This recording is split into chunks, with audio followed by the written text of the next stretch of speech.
আওয়ামী লীগ সাবেক সাধারণ সম্পাদক, সাবেক সড়ক পরিবহন ও সেতু মন্ত্রী ওবায়দুল কাদেরের নোয়াখালীর কোম্পানীগঞ্জ উপজেলার বসুরহাট পৌরসভার গ্রামের বাড়িতে ভাঙচুর চালিয়েছে ছাত্র জনতা।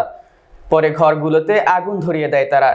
এ সময় সেখানে কাউয়া কাউয়া, কাউয়া কাদের সহ নানা স্লোগান দেয়া হয়। বৃহস্পতিবার দুপুর 1:45টার দিকে ফ্যাসিবাদ বিরোধী স্লোগান নিয়ে বসুরহাট পৌরসভায় 1 নং ওয়ার্ড বড় রাজাপুর এলাকায় কাদেরের বাড়িতে প্রবেশ করে বৈষম্য বিরোধী ছাত্ররা। স্থানীয়রা জানান, বসুরহাট পৌরসভার 1 নং ওয়ার্ডে ওবায়দুল কাদেরের গ্রামের বাড়ি হলেও তিনি এ বাড়িতে থাকতেন না। মূলত এ বাড়িতে তার ছোট ভাই বসুরহাট পৌরসভার সাবেক মেয়র ও উপজেলা আওয়ামী লীগের সভাপতি আব্দুল কাদের মির্জা ও তার আরেক ভাই উপজেলা আওয়ামী লীগের সদস্য শাহাদাত হোসেন ও মাস্টার ফজলুল কাদের মিন্টু খান থাকতেন। নোয়াখালী সফরে আসলে ওবায়দুল কাদের এ বাড়িতে আসতেন এবং দুপুরে খাওয়া দাওয়ার পর বিশ্রাম নিয়ে পুনরায় চলে যেতেন। বিক্ষুব্ধ ছাত্র জনতা বলেন, গত জুলাই আগস্টের আন্দোলনে ছাত্র জনতার ওপর যে হামলা ও নিপীড়ন চালিয়েছে তার মাস্টারমাইন্ড ছিলেন ওবায়দুল কাদের। তার নির্দেশে নিরপরাধ ছাত্রদের হত্যা করা হয়েছে।